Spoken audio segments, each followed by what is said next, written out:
So BPC-157 enhances growth hormone receptor expression. It is a pentadecapeptide that is gastric borne, so you make it in your gut. If you inject it predominantly sub-Q, like you can inject BPC-157 sub-Q. You do not need to inject it in muscle tissue. You really just kind of have to get the material around the injury. You can rapidly accelerate healing, but it is also neurologically active and has some profound ability to affect neurological function.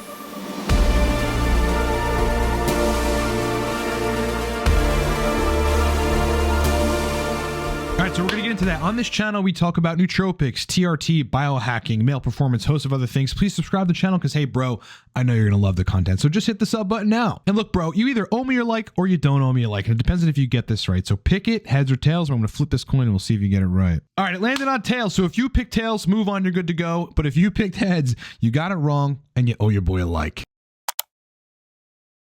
Who are we? We are Cortex Labs. We're a male performance company predominantly specializes in globally shipped nootropic stacks like the Cortex stack. This is a focus and flow stimulant, and the Torque nootropic stack, which is a motivation and energy nootropic. You can get those down in the description below. I'm a consultant on TRT nootropics, biohacking, host of other things, erectile dysfunction. You can book me in under a minute at livecortex.com. And we have hosts of other cool products like Nootropics Courses and digital guides that you can download also at livecortex.com. So the pentadecapeptide BPC-157, which by the way stands for body protective compound. Like how cool is that? Protects your body compound. Now, predominantly what people use BPC-157 for is like injuries, right? Injuries in the gym, shoulder injuries, rotator cuff injuries, ligament injuries. You know, if you have any significant injury, a knee injury, right? Some sort of injury in like your Achilles tendon, you can actually inject BPC-157 subcutaneously in the Achilles area, not directly, you know, in the tendon or in the muscle, any muscle around that area, and get alleviation and potentially resolution of that injury. It is gastric borne, okay? So you make it innately in your gut. It is unclear like if you age or over time, or if you've got gastrointestinal disorders, at a degree to which BPC-157 sort of generation in the gastrointestinal tract is damaged, modified, inhibited at some level. It's like how much BPC-157 are you actually making, right? That's why it's an extremely useful exogenous peptide to be using for all kinds of things. I'm going to get to like all the things that it does, but I want to focus on the neurological stuff. So I'm going to take us to a paper called Pentadecapeptide BPC-157 and the central nervous system. And I want to read a bit of this abstract for you guys so that you can fully understand some of the potent neurological effects that BPC-157 administration has. And this was a study on rats in which they basically put it in the water. They either administered it in a thin transparent membrane that lines the walls of the abdominal cavity. This was in animals. This is in rats, but they also actually put it in these rats' water. They put it in the drinking water. Where they say, we reviewed the pleiotropic beneficial effects of the stable gastric pentadecapeptide BPC-157, 3 very recent demonstrations that may be essential in the gut-brain and brain-gut axis operation and therapy application of central nervous system disorders in particular. Firstly, given in the reperfusion, BPC-157 counteracted bilateral clamping of the common carotid arteries induced stroke. Sustained brain neuronal damages were resolved in rats. And in that situation, like they had sustained brain neuronal damage. So they go, sustained brain neuronal damages were resolved in rats as well as disturbed memory, locomotion, and coordination issues. So you basically had a clamping of the carotid arteries, which induced a stroke. If you understand the carotids, they're kind of going up basically here. You can actually look at them on an MRI scan of like pituitary. If you're scanning like the hypothalamus area or the pituitary through the various like types of imagery that you can look at, you can see the carotid arteries, the openings. They're kind of like deep black looking holes. So they basically induce stroke in these rats. That, you know, said stroke induced sustained brain neuronal damage as well as disturbed locomotion, memory, and coordination. And the administration of BPC-157 not only like helped the situation, but resolved it completely. Now, if you look further into, you know, this kind of summary of this long paper, what BPC-157 was also able to do was ameliorate schizophrenia-like symptoms. Actually ended up resolving a nitric oxide issue that took place in long-term amphetamine usage. Thirdly, after a rat spinal cord compression, so again, a superficial manufactured induction of compression of a rat's spinal cord, the damage that took place place thereafter, BPC-157 was able to execute advanced level healing. Actually counteracted tail paralysis, like paralysis of that rat's tail. It's just fucking mind-blowing. But, you know, this is where it gets kind of important and super fascinating for those of us like neuroscience geeks. It goes, likewise, in BPC-157 therapy, there is specific support for each of these topics.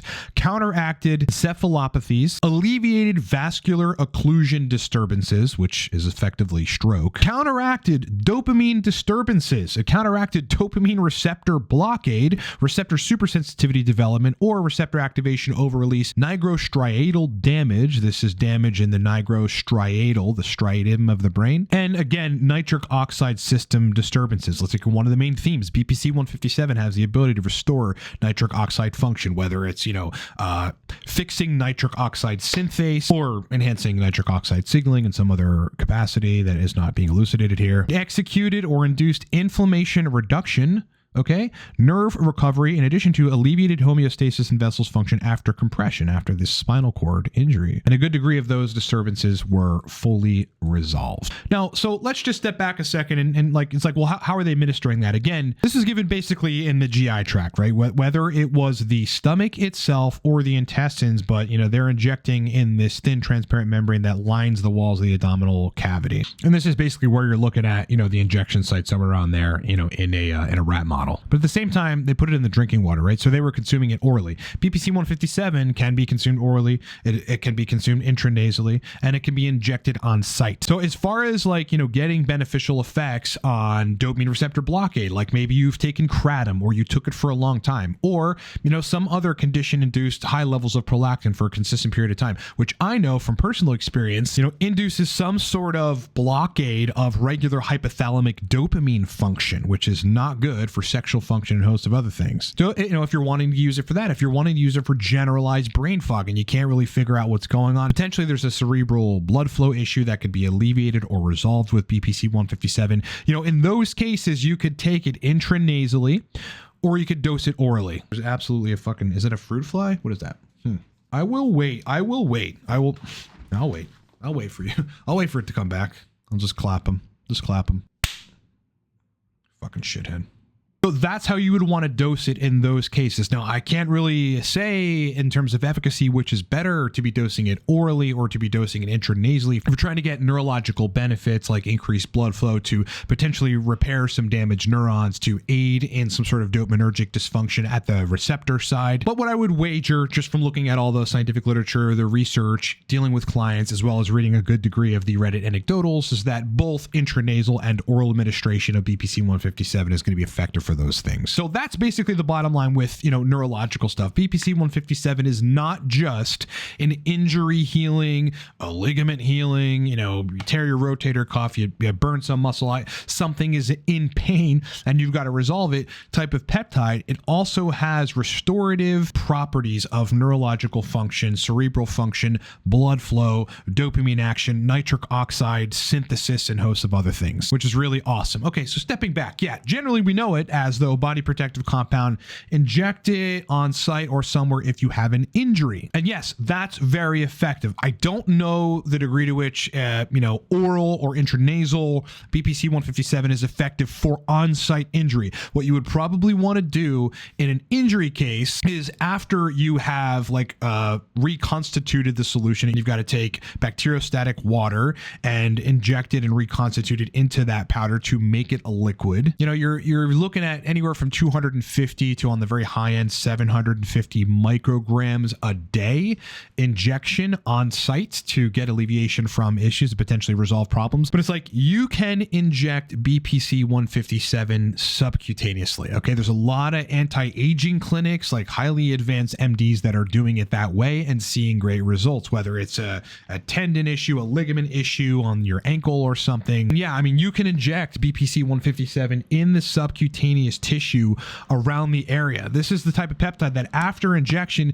you don't want to rub it in. You don't want to try to disperse it. You want to keep it as close to the site of your injury as possible. And lastly, I'll say this, like BPC-157, we know it as this regenerative healing, you know, gut-borne peptide, but why? Like, you know, what exactly is it doing? What is it recruiting that allows it to heal tissue? There's probably a lot of answers to that question, but on a paper called Peptide BPC-157 enhances the growth of hormone receptor expression in tendon fibroblasts. This gives us somewhat of a clue for one of the potential mechanisms of action for how it's recovering injuries, in which they go, in conclusion, the BPC-157 induced increase of growth hormone receptor in tendon fibroblasts may potentiate the proliferation promoting effect of growth hormone and contribute to the healing of the tendon. So essentially, you're basically enhancing the, at the receptor side, the effect of growth hormone, and that's potentiating healing in the tissues. For those of you interested in BPC-157 for gastrointestinal issues, because this is a thing too and has proven beneficial, not only in many different studies, but in Reddit anecdotes, go read this paper, BPC-157 and standard androgenic growth factors, gastrointestinal tract healing, lessons from tendon, ligament, muscle, and bone healing, where they actually go into things like injury of the esophagus. Like if you got chronic reflux and your esophagus is getting injured, you may want to look at BPC-157 for that, because everybody knows, and if you don't know, the end point of consistent chronic reflux, if you're susceptible to it, is Barrett's esophagus, which is essentially, esophageal cancer. As I said in the beginning, yeah, look, hey guys, the Cortex stack officially here. The feedback is insane. So we're going to put a whole new line of reviews for all the people that are trying Cortex now. It's already in people's hands. Stimulant, focus, and flow. Like if you really want to feel locked in on something and be able to execute for long periods of time, go buy a bottle of Cortex. It's a stimulant balancer. So you've got that stimulant effect and you have the balancer effect. You've heard of caffeine theanine. This is caffeine and theanine on steroids, dude. It is incredible. Go buy a bottle of the new Cortex Nootropic Stack V2 down in the description. You guys know the routine about Torque, one of the most popular nootropic stacks on the web, and for good reason. Motivated, dopaminergic, strong stimulant, lasting energy. If you need to hire me on any one of my specialties, you guys know the routine. I have dedicated the last nearly 20 years to becoming an expert in a variety of things related to nootropic regimen formulation, testosterone replacement therapy, protocols. You need your protocol fixed, we have consultations for that. Energy optimization in general, interpreting blood work, sexual dysfunction, erectile dysfunction. It has become a huge part of my life and business over the last 10 years, and I basically figured out every facet to resolve erectile dysfunction. Host for other things, you can book me in under a minute, livecortex.com. All right, everybody, it's been a pleasure hanging out with you. Hope you had a great Labor Day and good, safe kind of weekend, and you're ready for the week, and you've recovered, hopefully, and you're ready to go. Much more content coming this. We got a lot of really good stuff lined up, so look forward to that. Make sure you're sub to the channel. If you're not, hit the sub button, hit the notification bell, and I will talk to you guys on the next one.